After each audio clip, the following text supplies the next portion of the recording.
कोल्हापूरमधनं बातमी आहे। गोकुळ अध्यक्ष निवडीचा नवा अंक आता पाहायला मिळतोय। गोकुळच्या अध्यक्षपदावरून नेत्यांमध्ये जोरदार रस्सीखेच सुरू आहे। तर नव्या अध्यक्षपदासाठी नाविद मुश्रीफांचं नाव जवळपास निश्चित झाल्याची माहिती आहे। आज दुपारी 3 वाजता या संदर्भातली बैठक होणार आहे। दरम्यान अध्यक्ष निवडीच्या बैठकीपूर्वी सत्ताधारी संचालकांची सुद्धा पुन्हा बैठक होणार आहे। अधिकची माहिती जाणून घेऊयात आमचे प्रतिनिधी भूषण पाटील यांच्याकडून। भूषण, काय अधिकची माहिती या संदर्भात?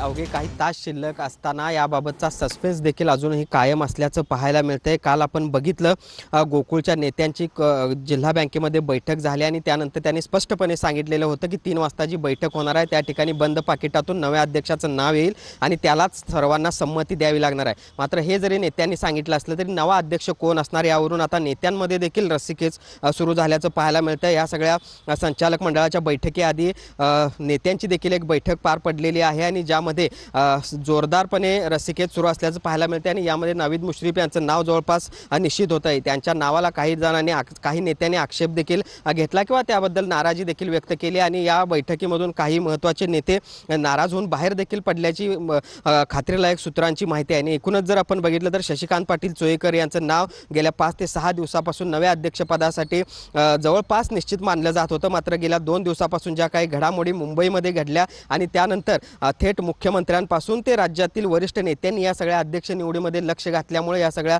अध्यक्ष निवडीला एक वेगळं वळण आल्याचं चित्र आहे ते पाहायला मिळतंय। कालपासून या सगळ्या घडामोडींना वेग आलेला आहे आणि त्यामुळे नेत्यांनी देखील याबाबतचा सस्पेन्स कायम ठेवलेला आहे आणि कोणताही सगळ्याच संचालकांना त्यांनी सूचना दिलेल्या आहेत जे नाव बंद पाकिटामध्ये येईल त्याच नावाला संमती द्यावी अशा पद्धतीच्या सूचना त्यांनी केलेल्या आहेत। मात्र असं जरी असलं तरी आता या सगळ्या अध्यक्ष कोणाला करायचं यावरून आता नेत्यांमध्ये देखील जोरदार रस्सीखेच असल्याचं पाहायला मिळते। महत्त्वाचे नेते आपल्याच समर्थकाचं नाव पुढे येईल किंवा त्यालाच अध्यक्ष करण्यासाठी अजूनही आग्रही असल्याचं पाहायला मिळतं। तर दुसऱ्या बाजूला कोणत्याही परिस्थितीमध्ये गोकुळचा नवा अध्यक्ष हा महायुतीचाच असला पाहिजे असे स्पष्ट संकेत सविस्तर माहितीसाठी